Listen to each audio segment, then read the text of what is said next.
Você já teve medo de demitir um empregado e acharem que a demissão foi preconceituosa?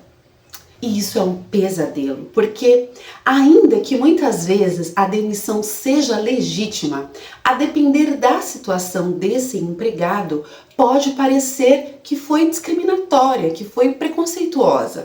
E realmente, se o judiciário entender também dessa forma, o estrago pode ser enorme. Mas calma, existe solução. Hoje eu vou te mostrar como e quando uma demissão é considerada discriminatória e como você consegue se defender desse vilão. Eu sou a Doutora Monstro, advogada há mais de 15 anos atuando no jurídico de grandes empresas e sei muito bem quando um jurídico pode se transformar num bicho de 7 cabeças. Por isso criei o meu Projeto Monstros, um projeto que desenhou e representou cada monstro, cada tema do jurídico representado num monstro. Aqui eu vou te ensinar como derrotar cada um desses vilões de maneira prática e clara. Olha que desse monstro do preconceito eu entendo muito bem, que é uma dispensa discriminatória. O que o judiciário entende como dispensa discriminatória? Bom, a dispensa ela é discriminatória quando ela não está relacionada às atividades de trabalho em si, quando não está relacionadas a metas, a desempenho, ao comportamento do empregado, mas está relacionada à pessoa, está relacionada à cor, está relacionada à religião, está relacionada ao biotipo físico da pessoa, está relacionada a doenças como HIV, câncer, está relacionada ao empregado, por exemplo, que se afastou por acidente do trabalho ou doença do trabalho e agora voltou. Nossa, esse cara só vai arrumar confusão aqui, vai ficar falando mal, não sei o que, preciso demitir.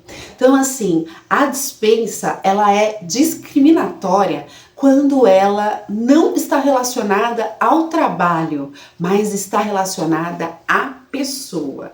Eu não quero aquela pessoa por qualquer motivo que seja aqui na minha empresa.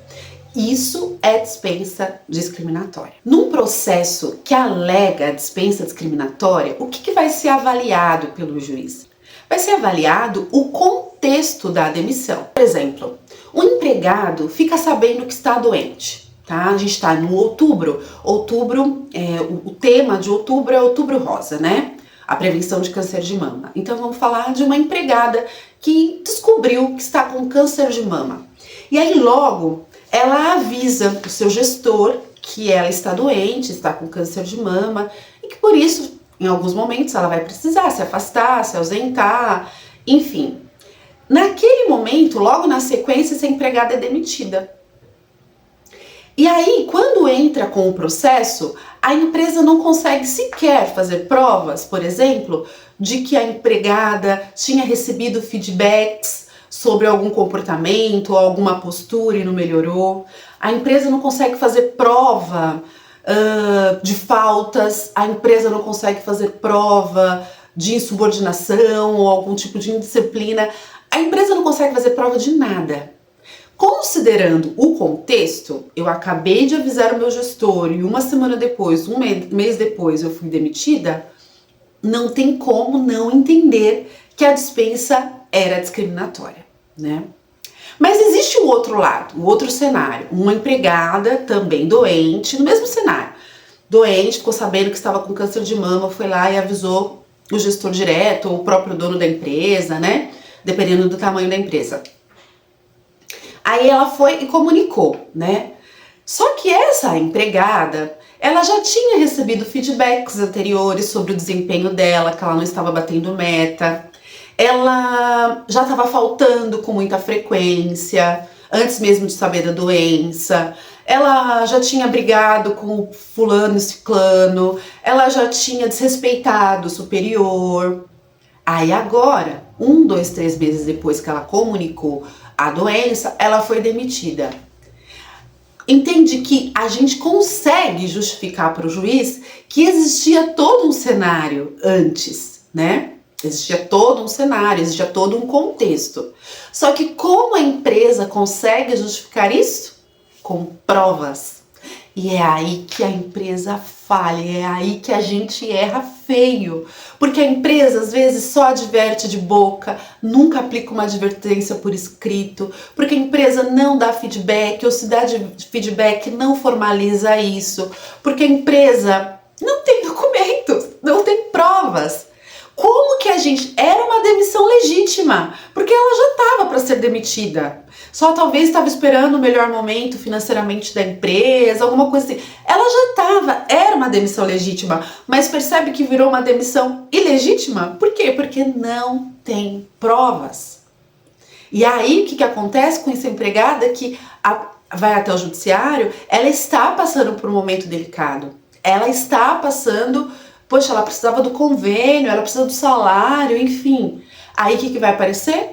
Que você, empresa, empregador, gestor, RH, demitiu ela porque ela ficou doente. E não por conta do desempenho dela ou do comportamento dela antes da doença. Agora, a bomba. Onde entra tudo isso que eu falei, que você precisa ficar até o final para entender. Para ficar claro, né? O judiciário, ele tem entendido que se a pessoa está com uma doença grave e é demitida, presume-se que essa demissão é discriminatória. Então você entra já no processo perdendo. Normalmente, assim, o que a gente precisa explicar bem rapidinho é que no direito do trabalho, o empregado, ele é a parte mais fraca da relação. Então, o empregador, ele sempre vai entrar perdendo, tá? Mas em algumas situações, o empregador não entra tão mal assim, sabe? Ele tem algumas vantagens. Nessa, não. Se o empregado está com uma doença grave e ele é demitido logo na sequência ou no período do tratamento, enfim, a presunção da justiça é que a dispensa ela foi discriminatória. E ponto.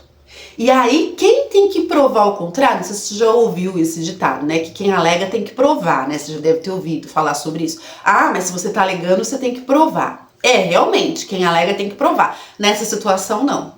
Quem alegou que foi um empregado, ele não tem que provar. Ele tá dizendo, me demitiram pela discriminação, não porque eu tava doente. Quem tem que provar o contrário é você. Gestor, empresário, empregador... É você, RH, é você. Você tem que provar o contrário. E como você consegue provar o contrário? Com provas, documentos. Então, documente tudo. Se você for uma empresa menor, que compre pastinhas simples e arquive lá todas as medidas disciplinares aplicadas, todos os feedbacks aplicados, todas as orientações, recomendações aplicadas. É isso que vai te defender de um processo. É isso que vai te defender de um prejuízo. É isso que vai fazer você vencer esse monstro, esse vilão do prejuízo. Bom, se eu conseguir te ajudar de alguma forma a simplificar o direito, se eu conseguir te ajudar de alguma forma a derrotar esses bichos de 7 cabeças que aparecem por aí, se inscreve no canal, deixa seu like, compartilha esse vídeo com outras pessoas que você sabe que também estão precisando derrotar os monstros jurídicos. E dá uma olhada no link da descrição do meu site, da Doutora Monstro. Lá tem materiais didáticos e práticos que podem te ajudar no dia a dia. Te espero aqui no próximo vídeo para derrotar outro monstro que aparecer na nossa frente. Até lá!